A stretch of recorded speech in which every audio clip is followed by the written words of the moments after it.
नमस्कार श्रोते हो, इरा ब्लॉगिंग मराठी या यूट्यूब चॅनलवर सर्वांचे स्वागत. आजच्या व्हिडिओमध्ये आपण ऐकणार आहोत खेळ मांडला या कथेचा भाग 24. लेखिका संजना इंगळे. प्रमिलाचा नवरा नशेत होता. तो बरळू लागला. सागर भाऊ, तुमची बहीण गरोदर होती म्हणे लग्नाआधी. दाजी, तोंड सांभाळून बोला. प्रमिलाच्या नवऱ्याला आवरणं कठीण होत होतं. टिपॉयवरील सर्व सामान त्याने झटकून दिलं आणि वस्तूंची तोडफोड करू लागला. अहो, ऐका माझं. अहो. अरे काय ऐकू? मला वाटलं आई बापावीन वाढलेली पोर. तुझ्यावर दया दाखवली आणि तू. अहो ऐका माझं. घरी चला, मी सगळं सांगते. खुशी, सागर आणि प्रमिलाला समजलेलं असतं की याने गावाकडून माहिती काढली आहे आणि प्रमिलाकडे असणाऱ्या गरोदर आरोहीबद्दल सर्वांनी सांगितलं असेल आणि प्रमिलाचा नवरा मात्र प्रमिलालाच ती गरोदरबाई समजत होता. सागरला मात्र आपल्या बहिणीच्या चारित्र्यावर शिंतोडे उडताना पाहून राहावलं नाही. दाजी, ताई गरोदर नव्हती. ती. प्रमिलाने सागरचा हात धरून मागे ओढलं आणि पोट तिडकीने त्याला काहीही न म्हणण्याची खूण केली.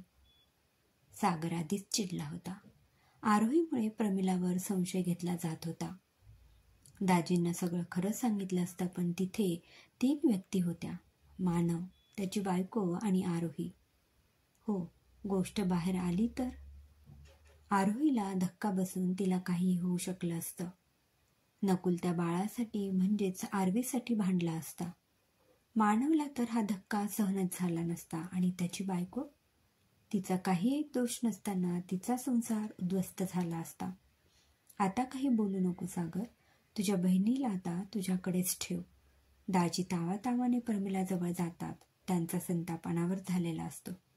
काय गये भवाने, लाज नाही वाटली तुला असलं काही करताना? अशी बाई माझ्या काळात मारली गेली. कुठे तोंड दाखवू मी आता?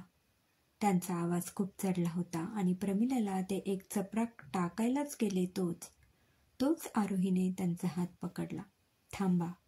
सत्य जाणून न घेता घाणेरडे आरोप करू नका. सत्य ऐकायचं आहे ना तुम्हाला? ऐका तर. ती गरोदर मुलगी मी होते. मानव हे ऐकून मटकन खाली बसतो. नकुलला सगळं माहीत होतं, पण आरोहीला सगळं आठवलं याचा त्याला जबरदस्त धक्का बसतो. खुशी, सागर हतबल होऊन ऐकू लागतात. दाजींची नशा एकदम उतरते. कान देऊन ते ऐकू लागतात. होय, मी होते. हा मानव. मी याच्या ऑफिसमध्ये कामाला होते. आमचं प्रेम जुळलं. आम्ही बिझनेस टूरला गेलो. तिथे आमच्याकडून जे व्हायला नको तेच झालं. माझ्या घरी आईला समजलं की मी आणि मानव एकत्र होतो, तेव्हा तिने मला धमकी दिली की मानवशी पुन्हा काहीच संबंध ठेवायचे नाहीत. नाहीतर आई तिचं काही बरे वाईट करून घेईल. मला मामा मामीकडे पाठवलं. ही जी समोर उभी आहे ना, तुमची सरिता मावशी, हीच माझी मामी. गावी मामा मामीकडे गेल्यावर मला समजलं की मला दिवस गेलेत. बाळाचं काय करायचं हा प्रश्न असतानाच मामा मामीने निर्णय घेतला की बाळाला आपण वाढवायचं. अशा कठीण परिस्थितीत माझी ही मैत्रीण प्रमिला माझ्या पाठीशी खंबीरपणे उभी राहिली. गरोदरपणात मोठं पोट घेऊन मी तिच्याकडेच बसून असायची. तेव्हा कुणी मला पाहिलं असेल आणि त्या घरात फक्त प्रमिला राहते म्हणून तिच्यावर आरोप झाले असावे. नंतर बाळ जन्माला आलं. मी वापस जात असताना मामा मामी आणि माझा अपघात झाला. माझं बाळ गेलं. मी कशीबशी वाचले. मामी कशी वाचली आणि ती असं तोंड लपून मानवकडे कामाला का आहे हा प्रश्न मलाही आहे. अपघातात माझी स्मृती गेली होती. नकुलने मला अपघातातून वाचवण्यात मदत केली आणि मला आयुष्यभर साथ देण्याचं वचन दिलं.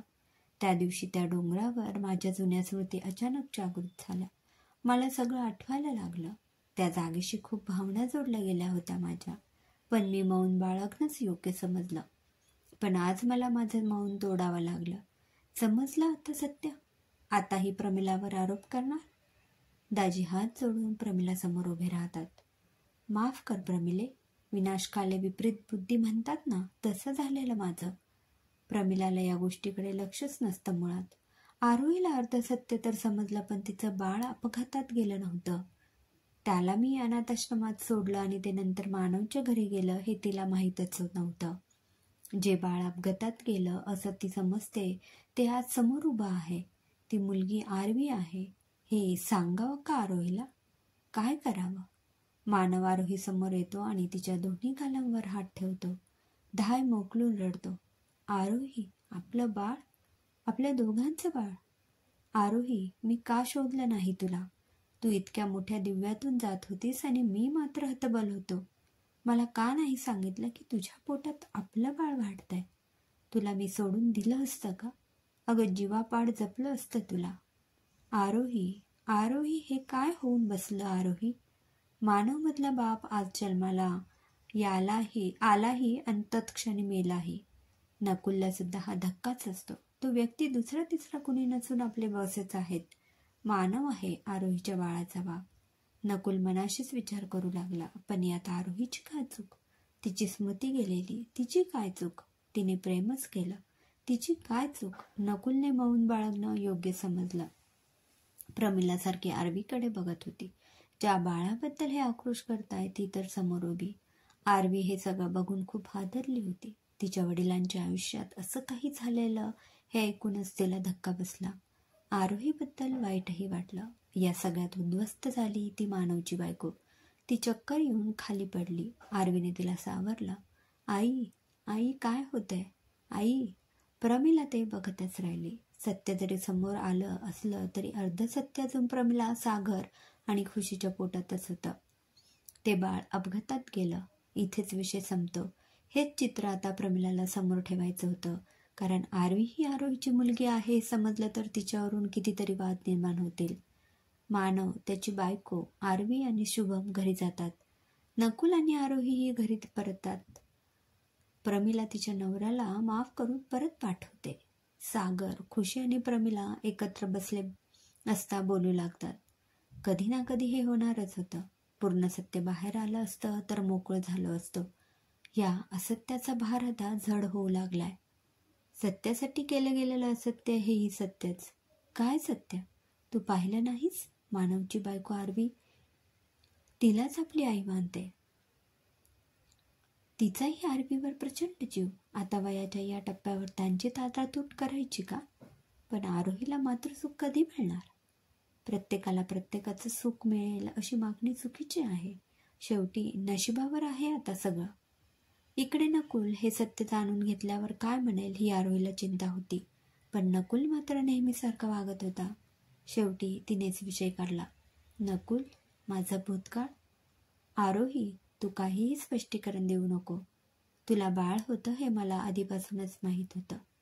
काय? कसं? तुझा अपघात झाला तेव्हा तुला हॉस्पिटलमध्ये नेताना मी तुझ्या तोंडून शब्द ऐकले होते, माझं बाळ, माझं बाळ म्हणून. तुला माहीत नसेल पण त्या बाळासाठी मी खूप प्रयत्न केले, त्याला शोधण्याचे. अहो पण ते बाळ तर अपघाताच्या वेळी मी होतो, तिथे कुठलंही बाळ नव्हतं. नंतर मी माहिती काढण्याचा प्रयत्न केला कारण मला ते बाळ हवं होतं. तुझं होतं ते आणि पर्यायाने माझंही. बाळ अपघातात गेलं नाही, मग गेलं कुठे? एका अनाथाश्रमात होतं, पण एका आजाराने ते गेलं. आरोहीचे अश्रू अनावर होतात. आपल्या बाळाचे झालेले असे हाल तिला विचारानेच त्रास होऊ लागतो. नकुल मोठ्या मुश्किलीने तिला शांत करतो. आरोही शांत होते आणि नकुलला विचारते, एवढं सगळं माहीत असून तुम्ही माझ्याशी लग्न केलं? दोन समदुःखी माणसांना एकमेकांची साथ पुरेशी असते आरोही. आजवर तडजोड म्हणून आरोही नकुलसोबत दिवस काढत होती. पण नकुलच्या चेहऱ्यामागे असलेला समजूतदार आणि प्रेमळ चेहरा तिला आज पहिल्यांदा दिसला.